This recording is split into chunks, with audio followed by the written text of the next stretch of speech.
Okay, no, this is just to keep my thoughts organized, actually, more than anything else. So, we shall start. Ladies and gentlemen, good afternoon. I think we have 20 minutes, like I said, 17 left now. Formal introductions, Mr. Mandeep Lamba, President South Asia at HVS Anarock, and Mr. Jaideep Dang, Managing Director, India Hotels and Hospitality Group, Jones Lang LaSalle, India. Two of the finest consulting heads in the country, people who have been involved with various facets of the business, which go all the way from the real estate side to the market consulting side to the brands and operation side. I think we have collectively between the two gentlemen, nearly 50 years of experience sitting here. And then I am the humble student who's going to ask them a few questions. So, before we kind of start, I'm going to ask you quickly a question which I wanted to ask you in the end, but I'm going to ask you up front. So what keeps you up at night, Mr. Lamba? Netflix, actually. Okay, good. And Jaideep, and then we'll come to the professional side.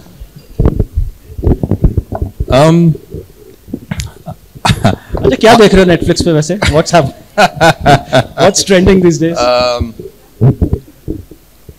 I've actually forgotten what I watched last night, but yeah, Netflix is mainly what it is. No, I'm actually watching on Apple TV a book that I read, amazing book. It's called Lessons in Chemistry, and that's now turned into a serial. So I've started watching that. But so tell me, Mr. Lamba, I'm sorry, we'll discuss business. We've been talking about it, so we'll talk about it, right? Do you think Star Trek, being transponded from one place to the other, could ever, become reality now? Of course, we're not churning out enough, talent to be able to service our hotels. Guests would come in and say, hey, I want a cappuccino, and the machine produces a cappuccino for us. Do you think that's going to ever be a reality? Honestly, I'm very scared to talk about tech, because if you really look back and you start reading some of the, the fiction that was written, or science fiction as they call it, many years ago, a lot of that has turned into reality. So I think we need to be careful on comments we make on technology. But the answer to what you're saying is yes. I think it's immensely possible. I do think what you were saying a little earlier in the panel, I think we have a huge issue on talent in the sector. And part of that, I think, will need to get sorted through automation and technology. But I'm hoping that we don't reach a stage where the human sort of contact and the service levels of hospitality. I think a lot of people are going to get more and more lonelier with the passage of time, the way things are. And they will be traveling to be able to meet people, because meeting people is going to be a luxury in the future. So I think hospitality is one sector where I'm hoping that technology doesn't take that turn where we're checking into hotels and not seeing people. Okay, thank you for that, Mr. Lamba.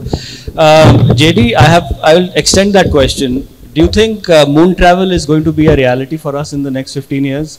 All of us, where are you going? I'm not going to go, I'm going to the moon for a holiday. I'll be back on Monday, going on Friday. You think that'll happen? You're asking me? Yeah. So put hotels on the moon? Yeah. How are you going to value that real estate? Isn't it out of syllabus? Yes.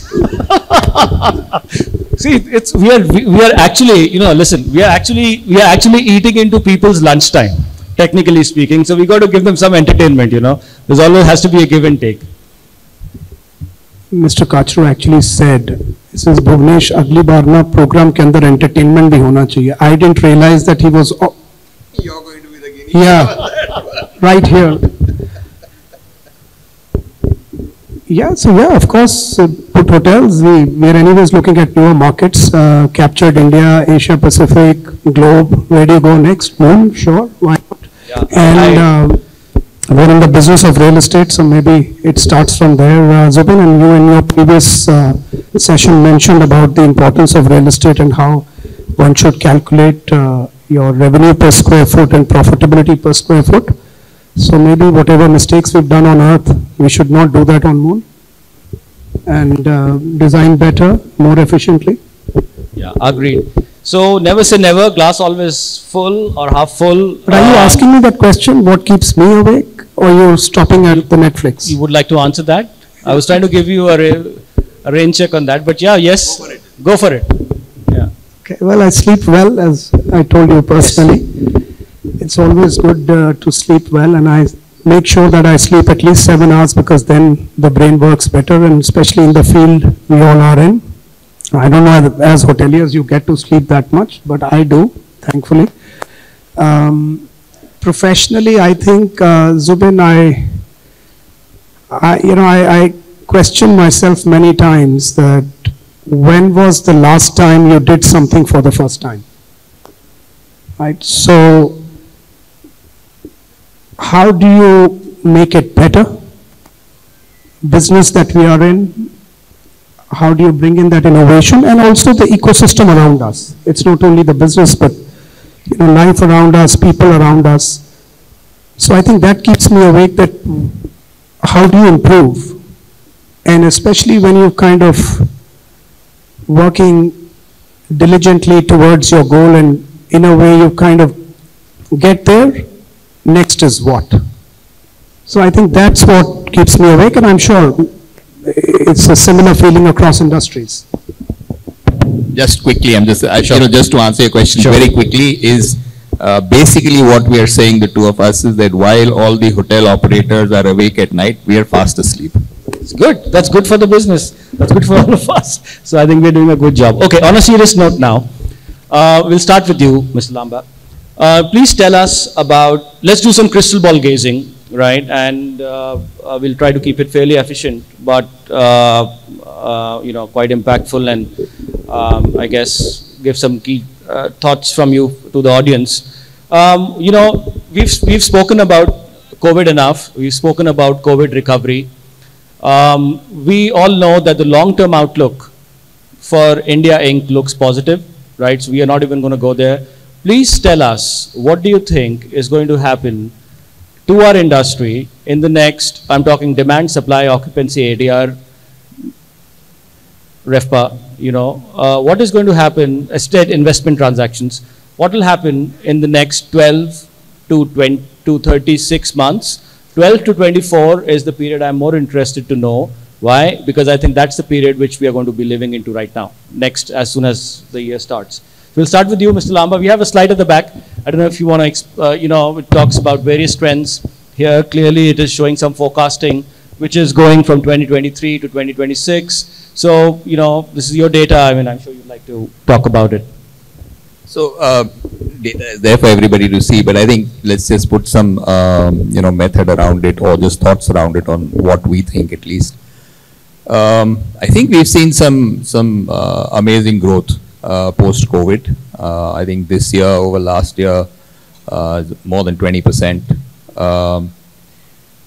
And it's been phenomenal over the last 2 years. And we've talked on the panels on how all records have been broken by almost everybody. We've seen valuations go over the roof. We've seen market capitalization go over the roof. And there is a fabulous sense of positivity in the sector going forward. My take on this is that over the next at least 12 months, we're not going to grow at perhaps the level that we've been growing. I think there is going to be a slowdown. We are pegging, so it's difficult to do a very granular, every year has different circumstances. We think that if we extrapolate over a 5-year period, I think it's about, I'd peg it at about 8%, but I think that in the next year we're going to slow down, and there are a few factors around that which I think will slow us down a little. One is, of course, that you can't keep the same rate of growth over a consistent period. I think we have an election year coming. That's going to impact travel as it does wherever there are elections. I think there is some uncertainty around the IPL as well. It may get shifted outside the country, again, due to the impact of the election. I think international travel is still not ready for its revival. And I don't think we'll see it coming back to a great extent next year. That's also because of the headwinds we have, in our source markets. The US, the UK, Europe are facing headwinds. There's also the global conflict in two parts of the world, which seemingly could take a turn for the worse. So if you look at, all of these factors, I do think that there will be some slowdown, and we're pegging, that you can see the rates and the occupancy on the chart behind me. But there will be a gradual pickup, and over the next 24 to 36 months, we will touch that 70% mark, where occupancy and rate will grow. I think beyond the 12 months, in the 24 to 36 months, I see a reasonable growth coming back again. This is again on the basis of the fact that the election year will be behind us. I think international travel will start reviving much quicker in the 24 to 36 month period. I think two of our big new airports which are coming in, both in in Delhi NCR and in the Mumbai MMR region, would have opened up. I think the new demand coming in from the three large MICE centers that we now have, which are now stabilizing, two in Delhi and one in Mumbai, the Geo Center, and the two that we have here in Pragati Maidan and the Yashobhumi in Dwarka, would have started creating demand in the next 24 to 36 months from the development that has happened. These will continue to be pushing demand, and we know what is happening on the infrastructure. We know what is happening on the sort of China plus one that is taking place. The thrust on manufacturing, the thrust on infrastructure, new airports, lots of new. We've spoken about that. A lot of the new aircraft supplies will start coming in. The aircraft, so many of the aircraft which are grounded today, which have increased the cost of travel because of non-availability of, as you know, as the silicon chips, there is a problem that the world is facing. That should start getting resolved. So there'll be more airlines and more aircrafts available, and cost of travel will come down. One of the factors which also we think international travel will take a little longer is the cost of travel, which is being a little prohibitive at this moment in time. So if I look at all of these, and just to summarize, I think the next 12 months, we're certainly going to see a little bit of headwinds, and we're going to start seeing some pressure, which will slow us down a bit. That doesn't mean that we're not growing. We're still growing, both at least on the rate front and marginally on occupancy as well. But on the 24 to 36 months, I think we're a lot more optimistic, and the ecosystem is going to be much more conducive to better performance. Great. So if I was to summarize, the rate, we will continue to grow. The rate of growth will not be double digits. It will potentially, and I agree with that myself. Jaideep, let's come over to you. And we have some hospitality investment trends that I would want you to speak about. Having worked on many transactions, knowing that side of the business extremely well. So why don't you talk to us about what's happening on the investment side of the hospitality business? What are the recent trends you are seeing, and what do you see going again? Our horizon is 12 to 36 months, short term, right? So over to you. Yeah, thanks, Zubin. So what you see here is on the hotel investments, and the reason why this investment trend is growing. Do you want to use this? Maybe I can okay. question. Yeah. So that's what I do when I'm the moderator. Yes. So, payback time. Yeah, just tell me. Okay, thank you. So what we realized, Zubin, is that the investment trend and the growth that you see, why is that happening? Because of what the operators and the hotel operations and the performances have done to this country. Right? Look at the yields that you as hotel operators are providing to your owners. So therefore, you are basically compelling them to do more, to build more, to buy more, to put capital back into this asset class, and that's what's happening. And if I go by the data that Rahul Pandit just put in front of you, which was very articulate and done so well, Rahul, all of that put together, it's good news. Whether you call it 12 months or 24 months, it's good news. The reason is, yes, we're in a dynamic world. There is war. Whatever I was thinking last week, I'm not thinking the same. But broadly speaking, if I break the market in two parts, Mr. Lamba gave the overall view, but if I slice that in two parts, business and leisure for our business. Leisure, you will see the growth tapering down because seasonality is coming back. It's already back and it may go to firm up further, right? But business markets, there's potential to grow. Look at the office buildings in our country vis-a-vis many other countries. We are 80% back to work. And at JLL, we do most of the leasing. We also manage occupiers, so we know that data real time. The compulsion or intention to go back to office is huge, and we have a direct relativity of office occupancy building to hotel occupancy. Bangalore is the only market which is still struggling under 60% because of its nature. So Bangalore still has a potential to grow. So therefore, if I slice the data in two parts, office markets will grow, office travel will happen. Similarly, MICE business, which is related to office travel, will grow. So therefore, there is growth coming in the next 12 months on that sector. Okay, that leads me to my next question, JD. And I can come to the deals whenever you like to. Yes, go ahead. Sure. So now because of this data and because of what's happening around the market, we have seen a lot of growth in hotel investment. The biggest year for India where money had really come into this asset class was 2019, when Brookfield bought Leela. Leaving that year aside, last year 2022 was the highest capital inflow into this asset class ever. And this year, so just for the sake of data, we were $73 million in worth investment happened in hotel asset class last year when assets changed hands, funds buying, high net worth individuals buying. And this year that number, Zubin, from $73 million has come to $250 million by the end of this year, which is money coming into this sector. And I must tell you, by the way, there's a trivia.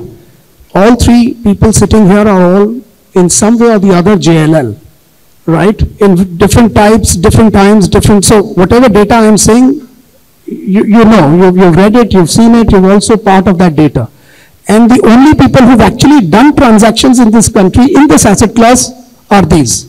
So therefore, whatever we are telling you is the picture that we are seeing. Every hotel, every dollar spent. Yeah. Okay. So I'll take a slight digression and then come back right to the point. My history a little bit. I am ex-HVS, ex-JLL.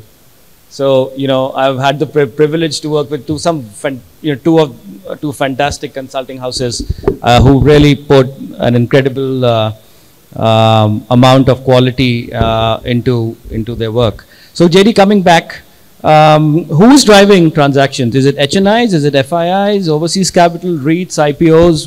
Quickly tell us, where's the money? Who's the money? See, certainly it's not the private equity and the institutional capital. There's a lot of talk, but they want size. They want a scale. They want portfolios.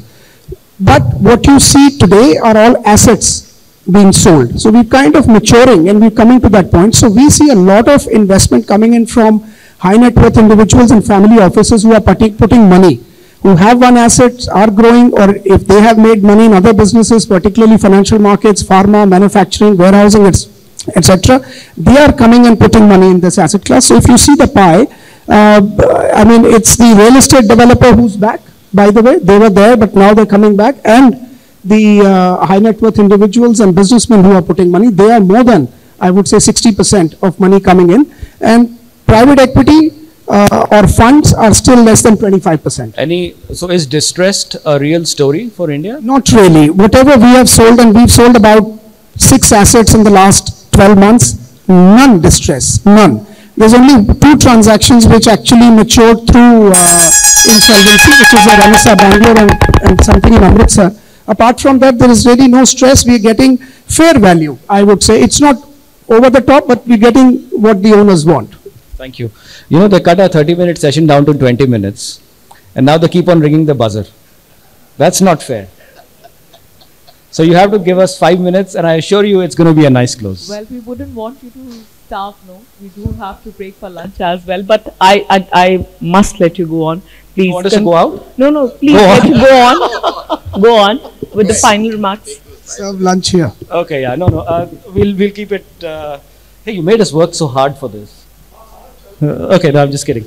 Okay, quickly now, a few questions, quick answers, right? Because I don't think we have much time. We get this all the time, right? And you had operators fight on this, and there are a few in the room. You know, put them across 2 sides of a panel, and you know, have them debate hours on this. And I don't think there's a clear answer. Now I'm going to put it back on you. Okay, Mr. Lamba, management or franchise? Franchise. Okay. Management. Okay, so I think we have to do another one for this, but thank you. The house is equally divided. For the record, Radisson does both, and we have a 50-50 mix between the two, and personally I'm equally bullish. So I am exactly in the middle on that. Okay, quickly, if you had to invest in a hotel property right now, what segment, budget, luxury, mid-scale, would you choose? Boutique luxury. Boutique, luxury. Luxury and upscale. Given that the construction times for hotels is 5 to 7 years? Look at the real estate value, Zubin. Land prices has gone 3 times. You will talk in any market, any city that you're living in. Oh gee, aaj itne rupees acre tha, aaj 3 guna ho gaya. How do you make sense by doing a hotel development in a mid-scale unless you go back to your conversation which you said in the previous panel where Rahul asked you that question, mixed use. Unless you start moving up, you can't make sense on budget and so you're saying because of escalated land pricing, unless you have a historical pricing on the and land. Look at development cost also, 30% up. Yesterday Sanjay Sethi mentioned that, and they are building big boxes. Yeah. I mean, unless you really build scale and build a category to be able to get the room rate and the RevPAR and the follow through to your GOP, you will not make sense. Okay, fine. Thank you. I'll leave it at that. Complete the sentence for me. Mr. Lamba, the key to a successful hotel investment in India is? Always managing the capital cost. Always managing the capital cost. You want to explain that in a sentence? You know, the problem in India on hoteliering is that, you know, we've not had too much of institutional capital. We've had HNI capital largely in this sector. And there is always that emotional involvement that tends to happen, you know, with hotel development, and many family members tend to get involved. The cost at which you build is the most critical factor for the success of the hotel. I'm assuming that your, you know, other factors being what they are, that it's in a decent location and a decent market.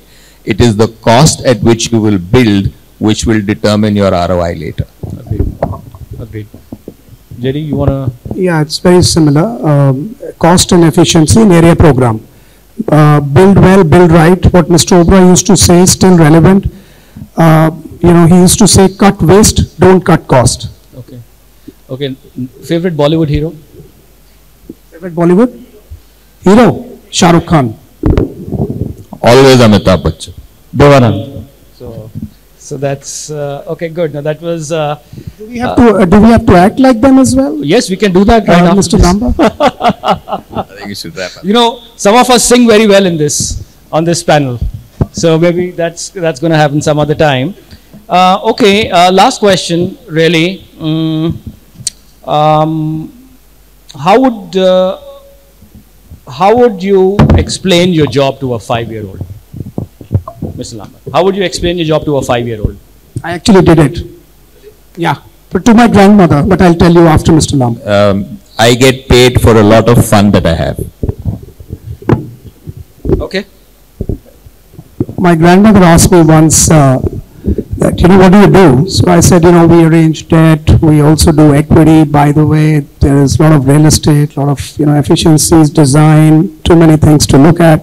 She said, no, but what do you do?